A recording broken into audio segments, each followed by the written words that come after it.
んにちは。今回は中国の端っこで北朝鮮とロシアの国境を見に行きます。今回の最終目的地はロシアと北朝鮮に挟まれた中国エリアです。だいたい北朝鮮上部の北東で中国と接している場所。この北朝鮮とロシアに挟まれた中国エリアに展望台があるとのこと。Google Earth で拡大するとこの建物ですね。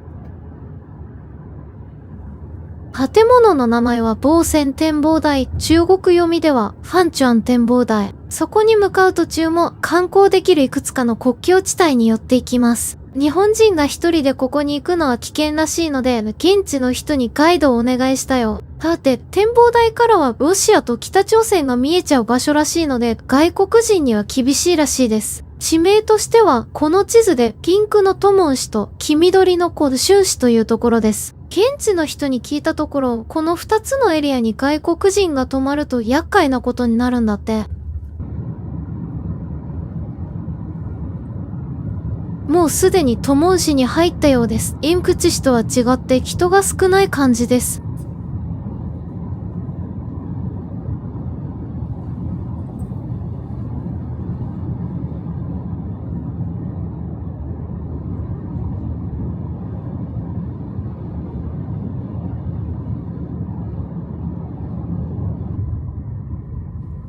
ここはトモン市の市街地エリアですが、連吉市に比べて寂しい感じです。お店も少ないし、街の色もちょっとくすんだ感じ、寂れた感じもします。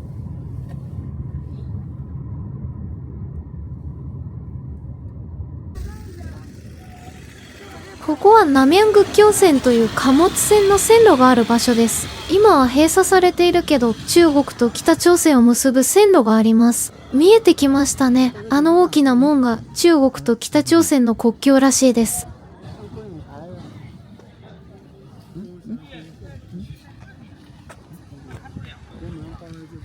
結構中国の観光客にも人気らしいですね。ここだけたくさん人がいます。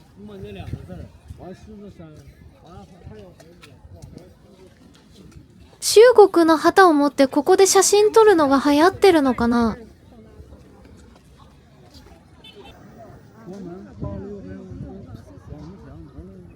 これが南面仏教線のトモン高岩、結構有名な場所ですよね。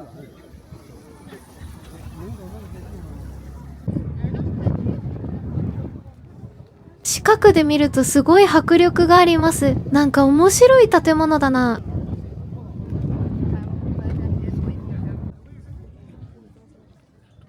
この先は北朝鮮エリアです。向こうはあまり見えないですね。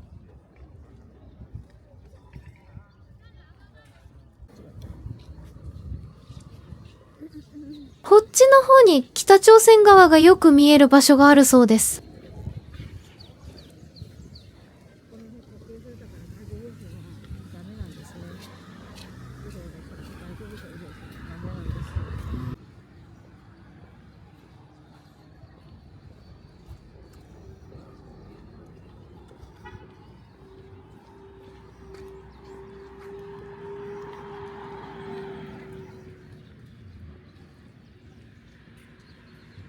あの黒い建物が展望台にもなってるみたいですね。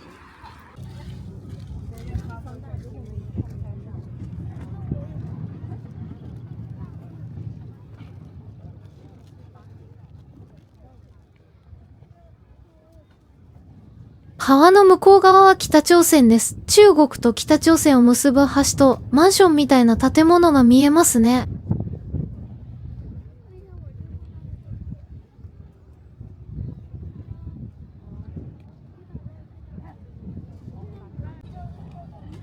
観光に来てる中国の人々がたくさんいます。完全に観光地化しています。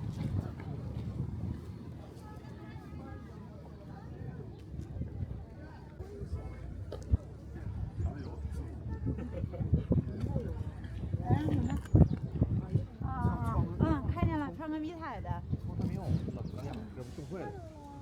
啊，在那晃的那个晃的那个人走的那个人是不是进那个小房子里来着？是不是？刚才拐进去进那个小绿的里面了。啊，对。少田。あのマンションには煙突がありますね。あれはオンドルの煙突だそうです。オンドルっていうのは朝鮮の床暖房で、中国の建物にはああいう煙突はないそうです。ここは中国ですよっていう指標ですね。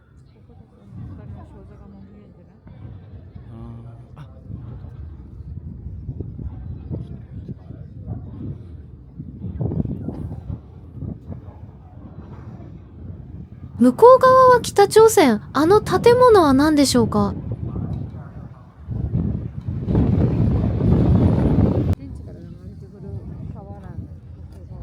ここは国境ギリギリの遊歩道になってます。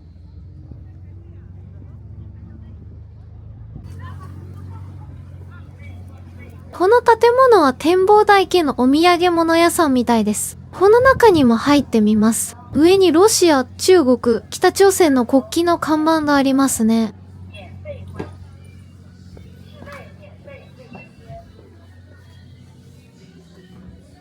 ロシアの商品がいっぱいあります。ロシアのスーパーマーケットみたい。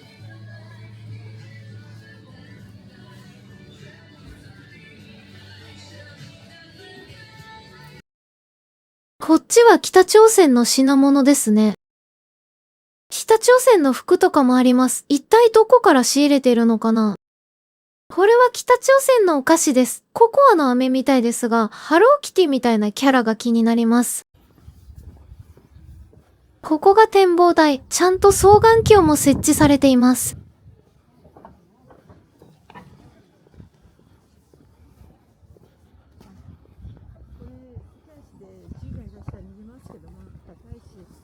うん。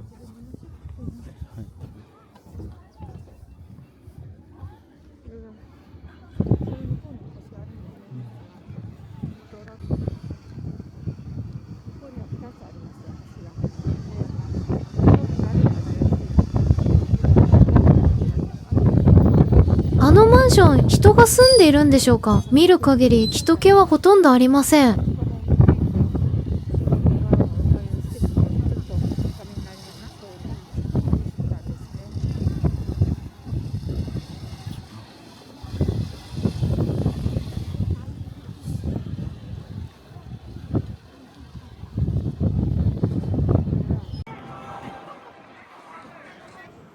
あそこは北朝鮮の駅らしいんですよね。北朝鮮の指導者の写真らしきものが見えます。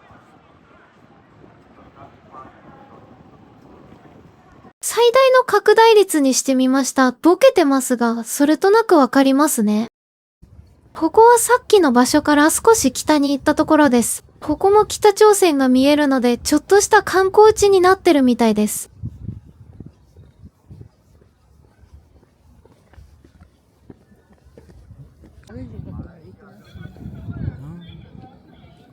川の向こうは北朝鮮です。なので、撮影スポットもあるようです。ここが記念撮影スポットらしいですね。撮影用の枠が準備されています。みんなここで撮影してましたよ。さらにこっちにあるのは観光船の乗り場です。この船に乗って川の北朝鮮国境ギリギリまで行くこともできます。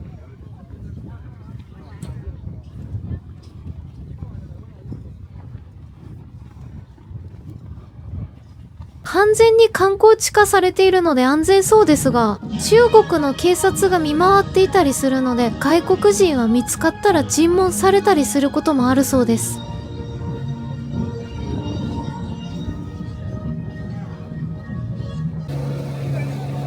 せっかくなので船に乗ってみました。川の左側は北朝鮮の敷地です。本当にすぐそこって感じです。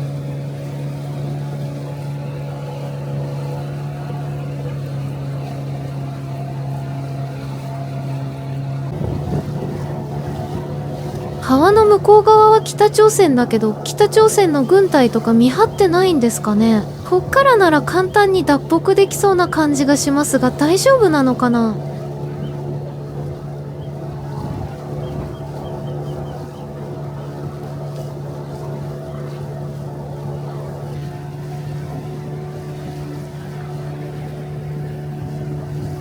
建物が見えますが、北朝鮮の駅らしいです。鉄橋がありますが、昔は中国と北朝鮮を行き来する列車が走ってたようですね。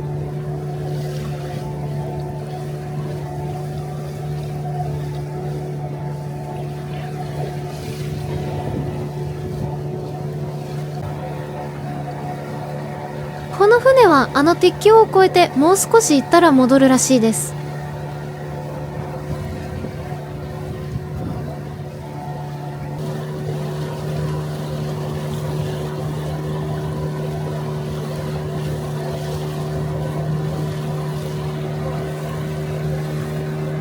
列車用の鉄橋と車用の橋があるみたいですね。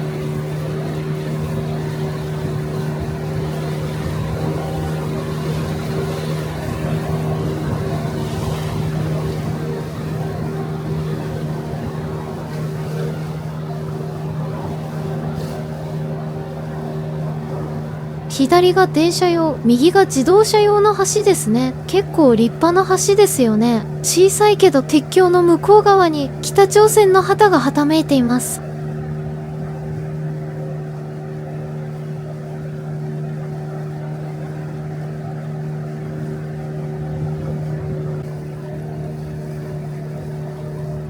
さっき見てたマンション群ですが、近くで見ると廃墟っぽいですね。洗濯物もないし、人は住んでなさそう。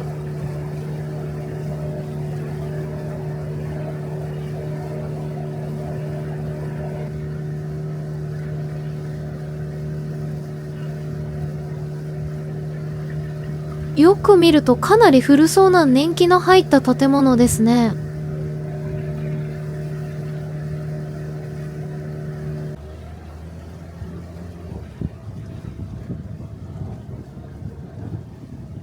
船はここまでで逆行して戻ります。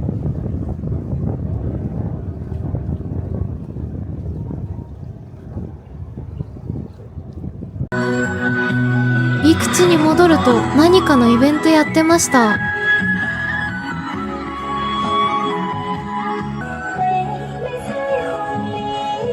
何かのお祭りなのかな、よくわかりません。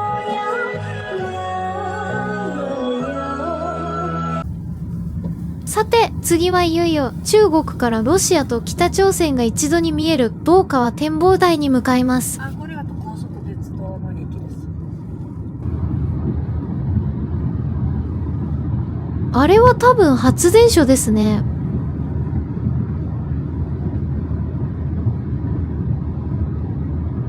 ここから某川展望台に行くまでに検問所があって、そこで引っかかって日本人ってバレると目的地まで行けないそうです。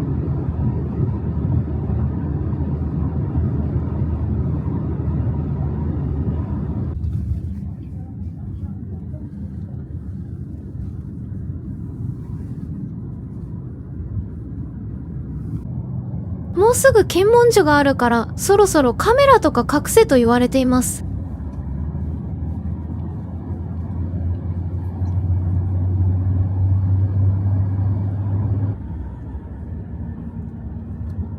ラッキーにも検問所に誰もいなくて、検問を受けずに通れちゃいました。通ってしまえばこっちのもの。あとは目的地を目指すだけです。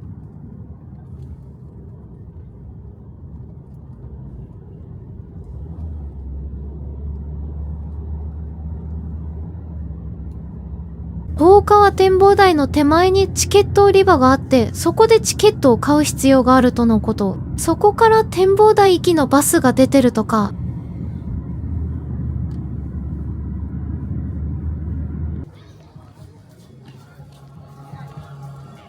ここがそのチケット売り場です。大川国際旅遊区って書いてありますね。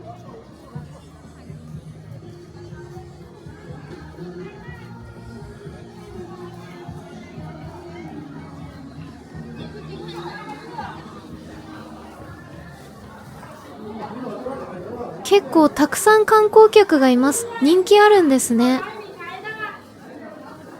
展望台は1人230元、日本円で5000円弱かな。お土産物屋さんがあったり、思ってたより観光地として充実してます。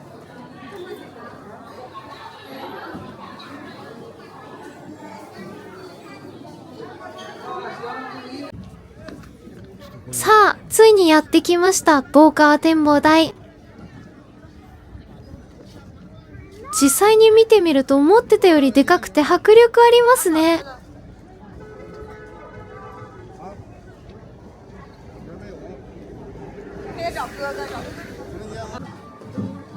さて、早速展望台に登っていきますよ。一度こっち側に降りてから入るみたいです。これ観光客が並ぶところみたいですね。多い時はこんなに人が来るのかな。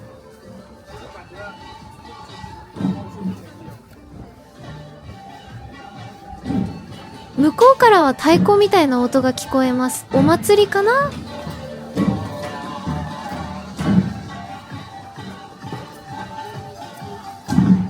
なんか踊ってる人がいるみたい。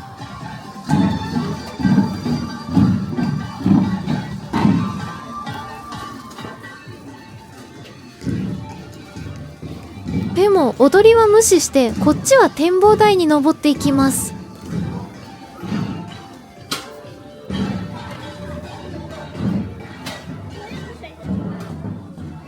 建物自体はすごく立派で最近作ったような新しい感じがします。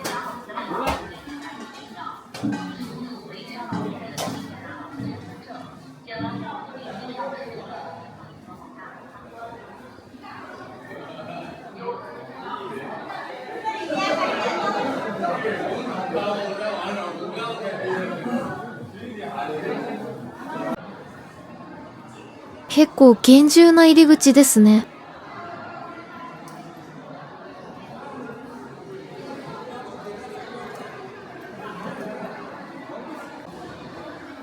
エレベーターで一番上の階まで行くらしいです。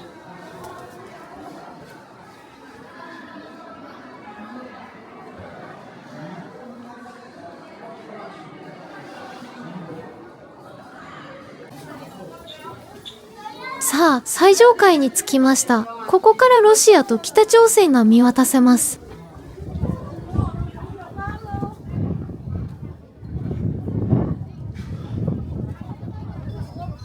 すごい人ですね。やっぱり国境を見たい人は多いんですね。完全に観光地です。隣の国を展望台から覗いたりして国境監視とか大丈夫なんでしょうか。では、早速ロシアと北朝鮮を見てみましょう。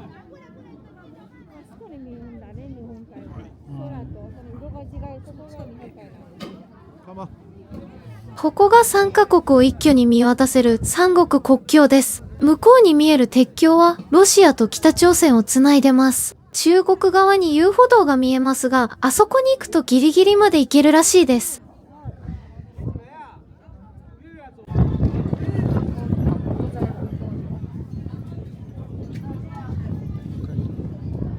ここにも位置関係が書いてありました。川の向こう側は日本海なんですね。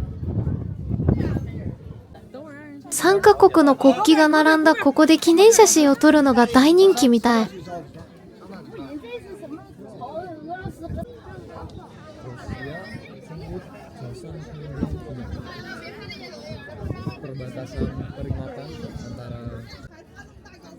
国旗と3カ国の風景が同時に撮影できる場所はここしかないですからね。この風景を現場で見れたのは私としては何とも感慨深いですね。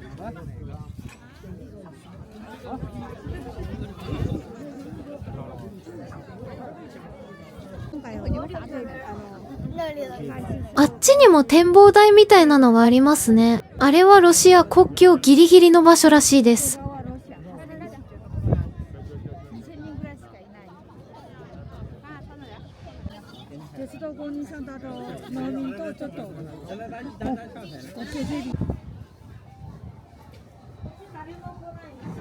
ここからの眺めでは川の向こう側は北朝鮮です。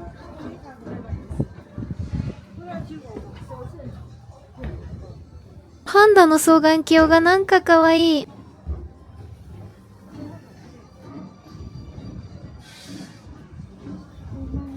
ここは中国と北朝鮮の国旗ですね。何かの施設でしょうか。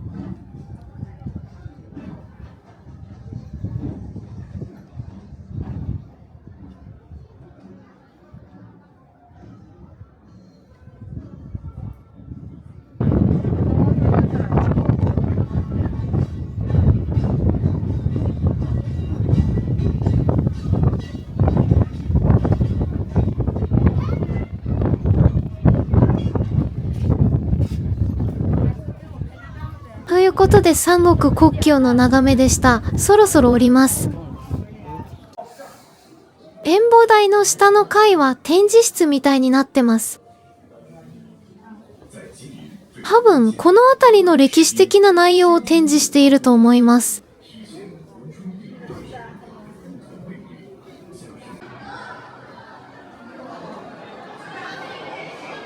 2階から1階を眺めたらこんな感じです。さっきエレベーターで並んだとこですね。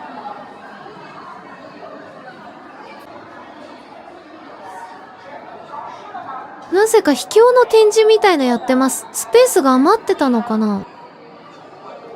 ロシアのお土産が買える売店もあります。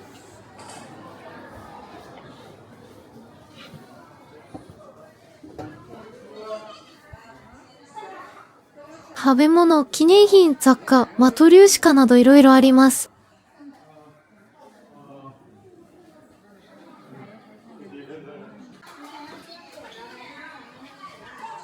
特にロシアのお菓子とか食材はすごく豊富です。缶詰とかソーセージもありますね。マトリューシカがいっぱいあります。カラフルですね。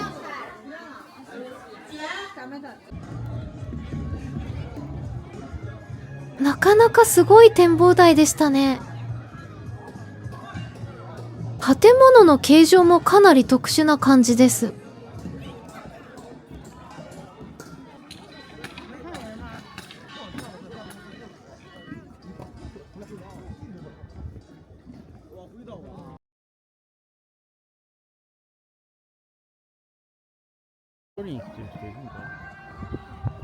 さっきのチケット売り場の場所に戻ってきました。ここにはレストランとかお土産物屋さんもあります。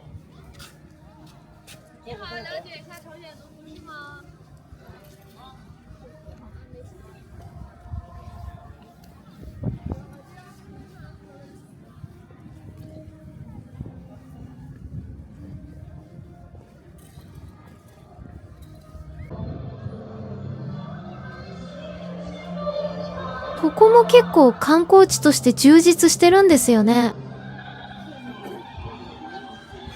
レストランもたくさんあります。美味しそうなお店がたくさん。私は石焼きビビンバを食べました。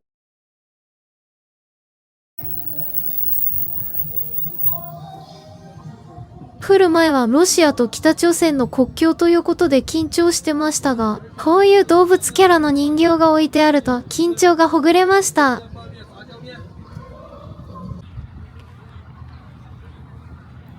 最後にやってきたのは中国とロシアの国境、琿春湖岸です。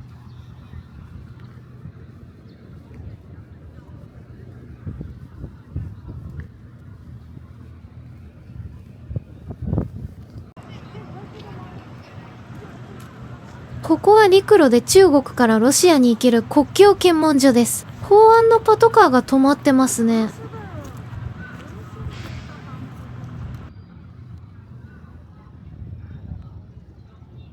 横にはお土産物屋さんがあります。ロシア風の建物です。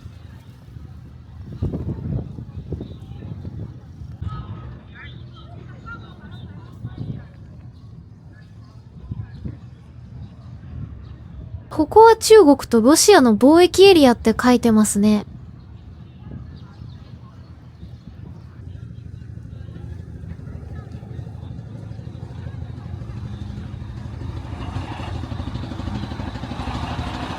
ロシアのバスみたいですね。中国からバスでロシアに行けたりするのかな。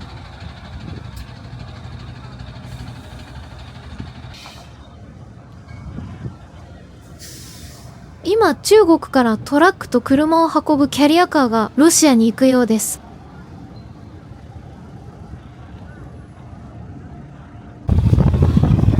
ということで今回は中国、ロシア、北朝鮮の国境地帯を見てきました。すごい面白いところでしたが、中国の方以外が行く場合は十分注意してくださいね。